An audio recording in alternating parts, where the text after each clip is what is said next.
और प्रक्रिया शुरू होती है। जैसे जैसे पिघली हुई धातु उसके शरीर में डाली जाती है, उसकी चीखें पूरी लैब में गूंज उठती हैं। डॉक्टरों को भी लगने लगता है कि शायद वो बच नहीं पाएगा, लेकिन तभी मॉनिटर पर ही चमत्कार दिखाई देता है और अगले ही पल दुनिया का सबसे खतरनाक योद्धा जन्म लेता है, वुल्वरिन। लेकिन ऑपरेशन खत्म होने के बाद लोगन एक ऐसी बात सुन लेता है जो सब कुछ बदल देने वाली थी। ऑपरेशन सफल हो चुका था। अब लोगन का पूरा कंकाल एडामेंटियम से ढका हुआ था। उसके पंजे पहले से कहीं ज्यादा घातक बन चुके थे। वो लगभग अटूट हो चुका था। लेकिन तभी ऑपरेशन रूम के बाहर खड़े अधिकारियों की बातचीत उसके कानों में पड़ती है। स्ट्राइकर कह रहा था कि अब जब प्रयोग सफल हो गया है तो लोगन की याददाश्त मिटा दी जाएगी और उसके डीएनए का इस्तेमाल अगले हथियार को बनाने में किया जाएगा। ये सुनते ही लोगन समझ जाता है कि वो कभी स्ट्राइकर का साथी नहीं था, वो सिर्फ एक प्रयोग था। गुस्से से भरा वुल्वरीन अपनी कैद से बाहर निकल आता है। पूरी लैब में अफरा तफरी मच जाती है। अलार्म बजने लगते हैं। सैनिक उसे रोकने की कोशिश करते हैं, लेकिन अब उन्हें रोकना नामुमकिन था। जिस धातु ने उसे ताकत दी थी वही अब स्ट्राइकर की सबसे बड़ी गलती बन चुकी थी। लोगन हर रुकावट को तोड़ता हुआ वहाँ से भाग निकलता है, लेकिन बाहर की दुनिया में उसका इंतजार सिर्फ आजादी नहीं कर रही थी, बल्कि एक ऐसा सच जो उसकी बदली की पूरी कहानी को उलट देने वाला था। कभी कभी एक इंसान के अंदर छिपा हुआ जानवर पूरी दुनिया बदल देता है। लेकिन सोचिए, अगर किसी बच्चे को एक ही रात में पता चले कि उसका असली परिवार झूठ पर बना था और उसी रात उसके हाथों पहली बार किसी की मौत हो जाए तो क्या होगा। कहानी शुरू होती है दो भाइयों जेम्स और विक्टर से। जेम्स बचपन से ही कमजोर और बीमार रहता है, जबकि विक्टर उससे कहीं ज्यादा ताकतवर और आक्रामक है। एक रात उनके घर में भयानक झगड़ा शुरू हो जाता है। शराब के नशे में डूबा उनका पिता घर में तूफान मचा देता है, लेकिन अगले ही पल एक ऐसा सच सामने आता है जो जेम्स की पूरी जिंदगी बदल देता है। गुस्से और डर के बीच उसके शरीर से अचानक हड्डियों के नुकीले पंजे बाहर निकल आते हैं और एक खून खराबे वाली घटना हो जाती है। अब दोनों भाइयों के पीछे लो पड़ चुके हैं और उन्हें भागना होगा, लेकिन उन्हें नहीं पता कि ये भागना आने वाली 100 सालों की शुरुआत है। जेम्स और विक्टर अब सिर्फ भाग नहीं रहे थे, बल्कि अपनी असली पहचान से भी लड़ रहे थे। जिस रात जेम्स के अंदर छिपी ताकत बाहर आई थी, उसी रात उसने जाना कि वो आम इंसानों जैसा नहीं है। गाँव के लोग उनके पीछे पड़े हुए थे, गोलियां चल रही, लेकिन एक अजीब बात हो रही थी। दोनों भाइयों को जितनी भी चोट लगी, उनका शरीर खुद ही ठीक होने लगा, मानो मौत उन्हें छू ही नहीं सकती थी। समय बीता गया और दोनों भाई एक दूसरे के साथ दुनिया की सबसे खूनी लड़ाइयों में उतर गए। युद्ध बदलते रहे, देश बदलते रहे, लेकिन जेम्स और विक्टर कभी बूढ़े नहीं हुए। हर जंग में वे मौत को मात देते रहे, लेकिन एक बड़ा फर्क धीरे धीरे सामने आने लगा। जेम्स इंसानियत बचाए रखना चाहता था, जबकि विक्टर को खून और हिंसा में मजा आने लगा था। और यही फर्क एक दिन दोनों भाइयों को आमने सामने खड़ा करने वाला था। लेकिन उससे पहले उनकी जिंदगी में एक ऐसा आदमी आने वाला था जो उन्हें हथियार बनाना चाहता था। कई युद्धों के बाद आखिरकार जेम्स और विक्टर को गिरफ्तार कर लिया जाता है। सेना उन्हें मौत की सजा देती है और फायरिंग स्क्वाड उनके सीने पर गोलियों की बारिश कर देता है। लेकिन कुछ मिनट बाद सैनिकों के होश उड़ जाते हैं।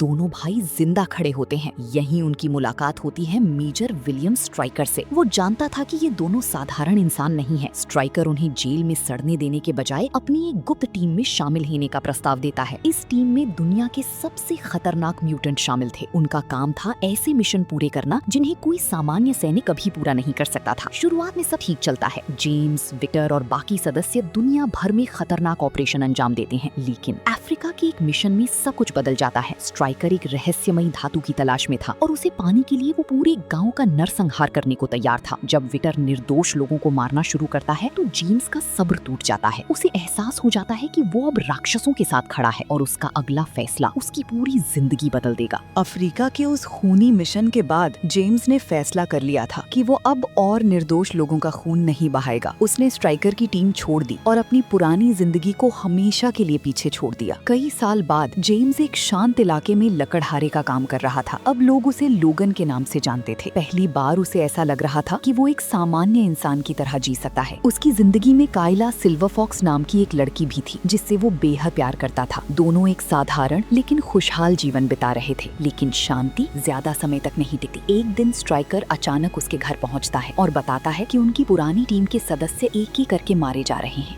कोई रहस्यमयी दुश्मन उनका शिकार कर रहा है। लोगन इस बात को गंभीरता से नहीं लेता और स्ट्राइकर को मना कर देता है। उसे लगता है कि उसका अतीत अब खत्म हो चुका है, लेकिन उसी रात उसका सबसे बड़ा डर सच होने वाला था और जब सुबह होगी तो लोगन के पास खोने के लिए कुछ भी नहीं बचेगा। सुबह की शुरुआत एक डरावने सपने जैसी होती है। लोगन अपनी प्रेमिका कायला के साथ सफर पर निकला होता है। तभी अचानक एक विशाल ट्रक उनकी गाड़ी को टक्कर मार देता है। सब कुछ ही सेकंड में खत्म हो जाता है। जब लोगन होश में आता है तो उसके सामने कायला की निर्जीव लाश पड़ी होती है। उसकी दुनिया उजड़ चुकी थी। दर्द, गुस्सा और बदले की आग उसके अंदर भड़क उठती है। उसे तुरंत समझ आ जाता है कि ये कोई हादसा नहीं था, इसके पीछे सिर्फ एक इंसान हो सकता है, विक्टर। लोगन सीधे उस बार में पहुंचता है जहां विक्टर उसका इंतजार कर रहा होता है। दोनों भाइयों के बीच भयानक लड़ाई शुरू हो जाती है। पंजे, मुक्के और खून से पूरा बार तबाह हो जाता है। लेकिन लड़ाई के दौरान विक्टर एक ऐसी बात कहता है जो लोगन को अंदर तक हिला देती है। क्या वो इसके लायक थी? अब लोगन को यकीन हो जाता है कि कायला की मौत के पीछे वही है। बदले की आग में जलता हुआ लोगन फिर से स्ट्राइकर के पास जाता है और इस बार वो एक ऐसा सौदा करने वाला है जिसकी कीमत उसे अपनी इंसानियत से चुकानी पड़ेगी।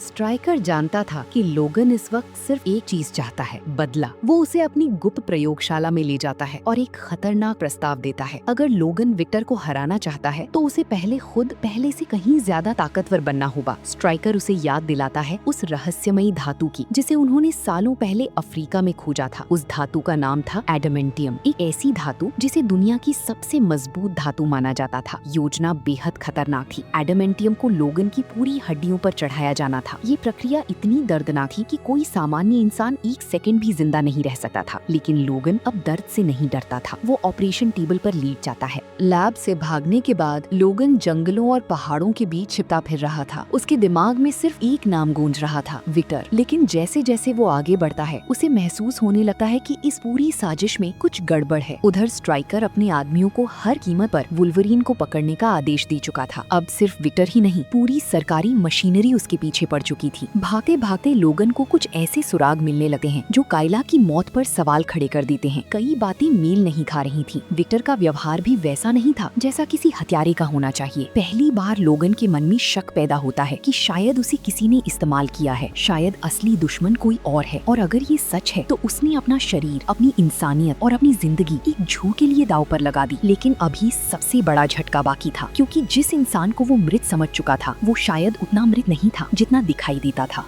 सच्चाई धीरे धीरे सामने आने लगी थी। लोगन को पता चलता है कि जिस महिला की मौत का बदला लेने के लिए उसने अपनी पूरी जिंदगी दांव पर लगा दी थी वो शायद अभी भी जिंदा है। ये खबर सुनकर उसका गुस्सा और उलझन दोनों बढ़ जाते हैं। अगर कायला जिंदा है तो उसकी मौत का नाटक क्यों किया गया और इस खेल के पीछे आखिर कौन है? जवाब खोजते खोजते लोगन का सामना फिर से विक्टर से होता है, लेकिन इस बार कुछ अलग था। दोनों एक दूसरे को मारने के बजाय सच जानना चाहते थे। तभी उन्हें एहसास होता है कि स्ट्राइकर ने दोनों भाइयों को एक दूसरे के खिलाफ इस्तेमाल किया है। विक्टर दुश्मन था, लेकिन असली मास्टरमाइंड नहीं। असल खेल स्ट्राइकर खेल रहा था और उसका मकसद सिर्फ वुल्वरीन नहीं था। वो एक ऐसी सेना बनाना चाहता था जो पूरी दुनिया को घुटनों पर ला सके। लेकिन सबसे बड़ा झटका अभी बाकी था, क्योंकि स्ट्राइकर की लैब में एक ऐसा हथियार तैयार हो चुका था जो वुल्वरीन से भी ज्यादा खतरनाक था। स्ट्राइकर की गुप्त योजना अब धीरे धीरे उजागर हो रही थी। कायला वास्तव में जिंदा थी, लेकिन वो अपनी मर्जी से नहीं जी रही थी। स्ट्राइकर ने उसके परिवार को बंधक बना रखा था और मजबूरी में उसे लोगन को धोखा देना पड़ा। जब लोगन को ये सच पता चलता है तो उसका दिल टूट जाता है। जिस औरत के लिए उसने सब कुछ दांव पर लगा दिया था वही उसकी सबसे बड़ी कमजोरी बन गई थी। लेकिन दर्द महसूस करने का समय नहीं था। स्ट्राइकर अब अपने अंतिम प्रोजेक्ट पर काम पूरा कर चुका था, वेपन 11। ये कोई साधारण म्यूटेंट नहीं था। उसके शरीर में कई म्यूटेंट्स की शक्तियां एक साथ डाली गई थी। सबसे खतरनाक बात ये थी कि उसके पास वुल्वरीन जैसे एडामेंटियम ब्लेड भी थे। और जब लोगन उसकी झलक देखता है तो वो स्तब्ध रह जाता है। उस राक्षस का चेहरा किसी अनजान इंसान का नहीं था, वो वेड विल्सन था। वही वेड जो कभी उनकी टीम का सबसे मजाकिया और बेफिक्र सदस्य हुआ करता था। लेकिन अब वो इंसान नहीं रहा था। अब वो एक जीवित हथियार बन चुका था और उसका पहला निशाना था वुल्वरीन।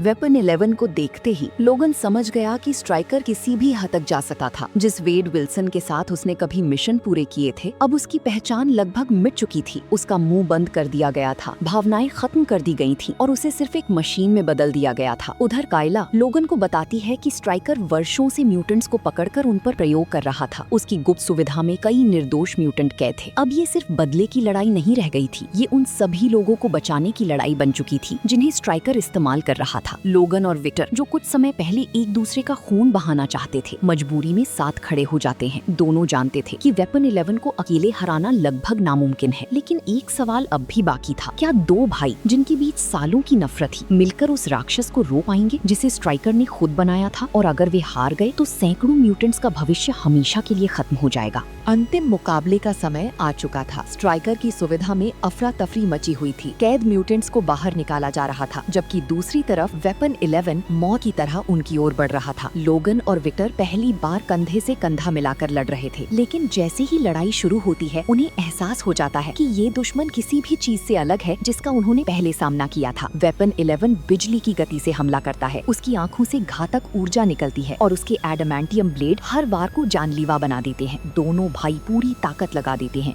लेकिन फिर भी उसे रोक नहीं पाते। हर गुजरते सेकंड के साथ हालात और खराब होते जा रहे थे। उधर स्ट्राइकर दूर खड़ा अपनी जीत देख रहा था। उसे यकीन था कि उसका बनाया हुआ हथियार अब अजेय है, लेकिन उसे नहीं पता था कि उसकी सबसे बड़ी गलती अभी सामने आने वाली है, क्योंकि जब दो अमर शिकारी एक ही लक्ष्य पर टूट पड़ते हैं तो सबसे खतरनाक राक्षस भी डरना सीख जाता है। वेपन 11 अब पूरी तरह बेकाबू हो चुका था। उसके हमलों से आसपास की हर चीज तबाह हो रही थी। लोगन और विक्टर समझ चुके थे कि अगर उसे अभी नहीं रोका गया तो न सिर्फ वे खुद मरेंगे, बल्कि वहाँ मौजूद सभी म्यूटेंट्स भी खत्म हो जाएंगे। अपनी पूरी ताकत जुटाकर दोनों भाई अंतिम हमला करते हैं। एक तरफ विक्टर उसे रोक कर रखता है, जबकि दूसरी तरफ लोगन अपने एडामेंटियम ब्लेड के साथ सीधा उसकी ओर बढ़ता है। ये उनकी जिंदगी की सबसे खतरनाक लड़ाई थी। आखिरकार सही मौका मिलते ही लोगन पूरी शक्ति से वार करता है। एक भयानक टक्कर होती है और अगले ही पल वेपन 11 का अंत हो जाता है। स्ट्राइकर की वर्षों की मेहनत और उसका सबसे खतरनाक हथियार पल भर में खत्म हो जाता है, लेकिन जीत की खुशी ज्यादा देर नहीं टिकती।